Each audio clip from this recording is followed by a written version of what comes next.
Welcome back. You are listening to Whissel Wednesdays here on AM 1170, The Answer. My name is Kyle Whissel, your host with Whissel Realty. Joined as always by Mr. Jason Hall with Team Home Loans. We've also got Mr. Bryan Fields in the studio. And before the break, we were talking a little bit about Bitcoin. And yeah, just in, man. Full disclosure, we record this show at noon, and the show airs at 6 p.m. now. Yeah. And so we're like, oh, let's just kind of check in, see what Bitcoin's been doing today. And I had checked this morning on my way to the office, and Bitcoin peaked at $11,365 at approximately 6 a.m. And by 11 a.m., it dropped to $8,905. So you're talking about over $3,000 of movement in a 4-hour period.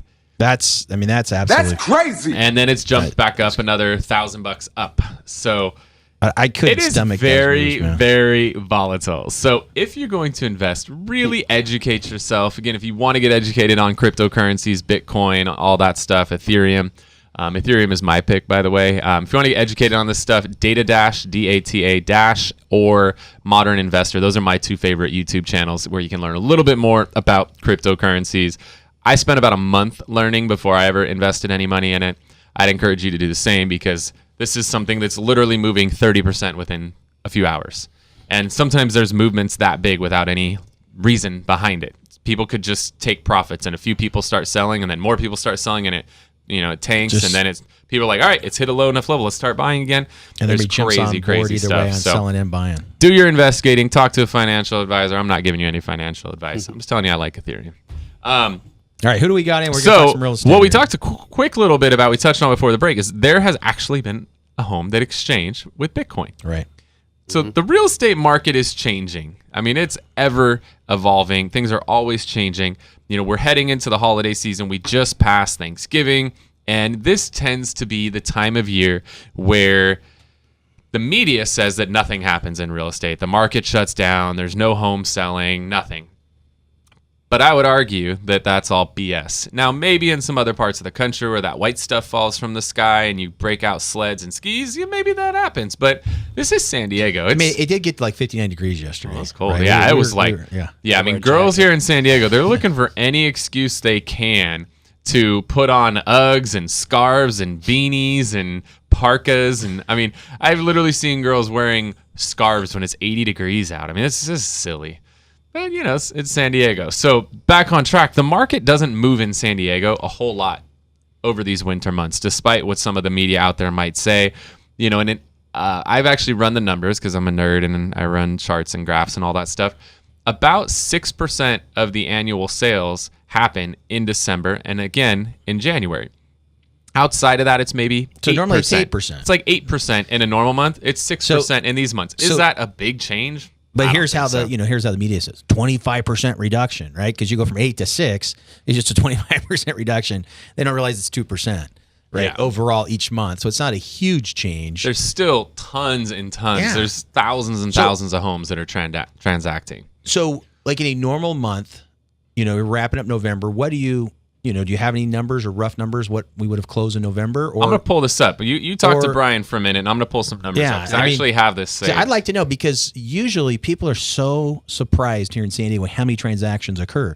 A lot of people are thinking, maybe a couple hundred homes sold this month, and it ends up being a lot more than most people think. Right, Bryan? I absolutely think that's true. The other thing that you're seeing, especially this time of year, is a lot of people are not doing the open houses. So like before November, you would see a whole bunch of open houses being held. Now you're not seeing that. Doesn't mean that the houses aren't available or aren't getting sold. In fact, a lot of times the buyers have a better opportunity because not as many real estate agents, unfortunately, are working this time of year. Right. Versus, the rest of the year because they think, like the media, that it's going down. Right. Yeah, so I got some numbers. So here you go. In August, there were 15,500 homes. In September, 14,500. And I'm rounding these numbers off, guys. Sure. In October, 13,500. November, 13,100. And we're not even December, 13,200. The change is so minute during the holidays. So there is a little change that happens in like January, February. Right. It does slow down a little bit. But the change over November, December is so minor. I mean, you're talking about maybe 1,000 home difference from, what was selling in August. But you're talking about there's still 15 to 13,000 closed real estate transactions in the months of November and December. In the San Diego County. And that is for, all property. That's probably all at least residential, right? Correct. All 1 to 4 units, single family home condos right here in San Diego. So if you're listening, you're like, wow, 13,000, and that's considered a slow month. That's still a lot of transactions happening right here in your hometown. Yeah, it is crazy. So, Bryan, what advice would you have for somebody who's deciding, let's talk about sellers.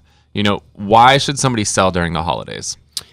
Because you have the theory of less competition. Because the media puts it out there, whether it's true or not, if you're seeing it on 4 or 5 different channels and it all seems to be the same, that's perception is reality. Even though we know that's not the reality in the market, you can get a higher price and you'll have more realistic buyers this time of year versus in January when everybody pulls it off the market and puts it back onto the market to make it look like a new listing. Yeah, and I know you live out in East County, and I was pulling numbers in Santee specifically, and the inventory or supply of homes, or especially condos for sale in Santee, is 0.9 months right now. So in a normal market, we have about 6 months worth of homes for sale.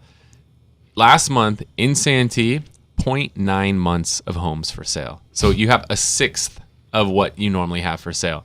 Now, I don't know about you, but my economics degree tells me that when there is a shortage of supply and a surplus of demand, it's a good time to be a seller in a situation like that. Right, because you don't want to wait for that to churn, right? Because even if it goes from 0.9 to 1.9, still a very short supply of homes, right? But it just doubled in that example if we go from 0.9 to 1.8, 1.9, and so I agree with you. The other thing I would say is this possible tax reform, right? I mean, it really might hit homeowners, current homeowners, future homeowners, rate increases they're talking about. All those will possibly impact future sales price or values of every one of our homes.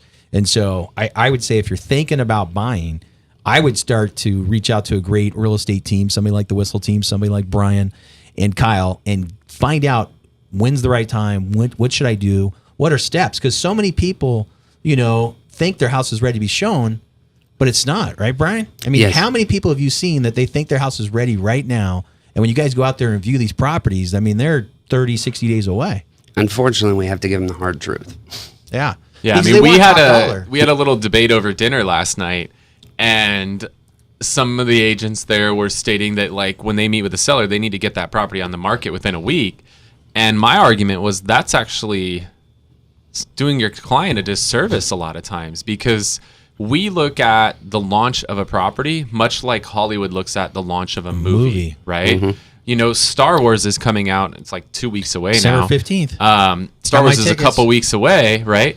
You already bought tickets. I bought tickets. Because why? Because they promoted that before the movies before the movies ever dropped. I believe I saw the first trailer in like June. So they've been promoting this thing for 5, almost 6 months now before this movie ever drops. It's the same way when you drop a home on the market. Right. You don't just wait till the day it hits the market and be like, all right, we're here. Like there's a buildup, and there's things that go into it. So you've got to get the home ready first and foremost. And one of the things we do a little different at Whissel Realty is we have interior designers on staff so that we can go and walk through that home and give you advice on how to stage that home to sell for the highest price possible. Because believe it or not, some small little tweaks can make a massive difference in the appeal of your home to buyers, and that appeal leads to more money in your pocket. And that's one of the services that we just provide automatically. And when we go and meet with somebody and people will be like, oh, I'm an interior designer and my home's perfect, I don't need it. You'd be so surprised how just moving one piece here and one piece there, some of the decluttering, some of the depersonalization, just this tiny little, like setting the table so it actually looks like a formal ultimately, dining. when you're talking to that homeowner, that seller, Kyle and Bryan, you're saying, hey, you want the best price for your home, right? The most bang for the buck. And they all do. Then let me be the professional and tell you how we need to stage this home and the things you need to do. because it's, it's not your home no longer. You're not buying your home, right? This is perfect the way you want it. But we are wanting it for the most people out there. When these eyes come in, we want to be able to, grab their attention. But a lot of people are going to look at pictures. And if they see a bad, what looks to be clutter or some, looks like a small room, just because of stuff and the furniture you have in a room, they may not even show up and ever look at your house, right? And then how many of these lazy agents, like you were talking about, Brian, they don't want to work during the holidays.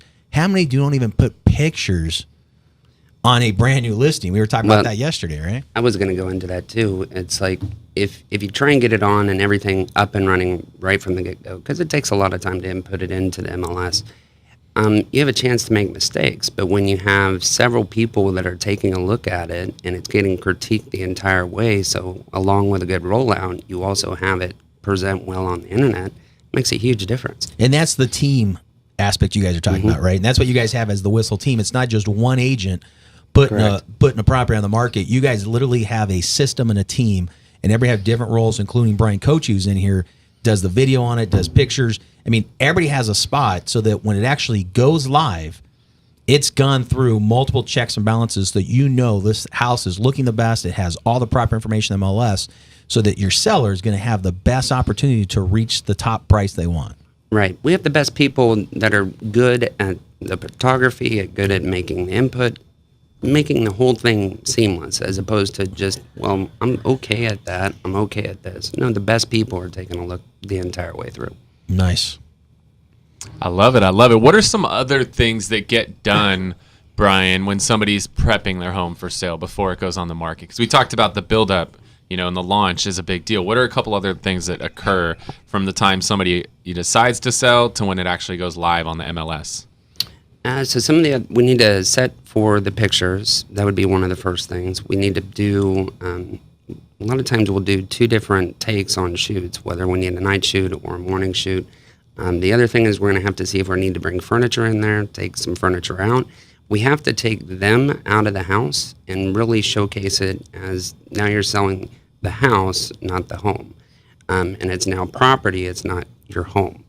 And when we say that, it sounds hard, but because it is their home, that's where they put the marks for their kid growing up, or the pictures and the family dinners and all of that. We've got to take that out of it so somebody else can take a look and say, hey, this could be a home for me. So somebody else that's coming in, like them when they're going to look for new property as a buyer, they can see it for themselves, how they would live there. Well put there, Brian. Well put. I love it. All right. Well, let's head to a break here. What I want to do, yesterday, Jason, we did a little meeting with our team and your team talking about some of the things people need to know when they're going to buy that first home and some of the myths that are out there. And I want to, bust some of those myths. Okay. So we're going to head to a break here on Whissel Wednesdays. When we get back, we're going to talk Jason Hall, Team Home Loans, what you need to know about buying that first home. You're listening to Whissel Wednesdays, AM 1170, The Answer. AM 1170, The Answer, KCBQ.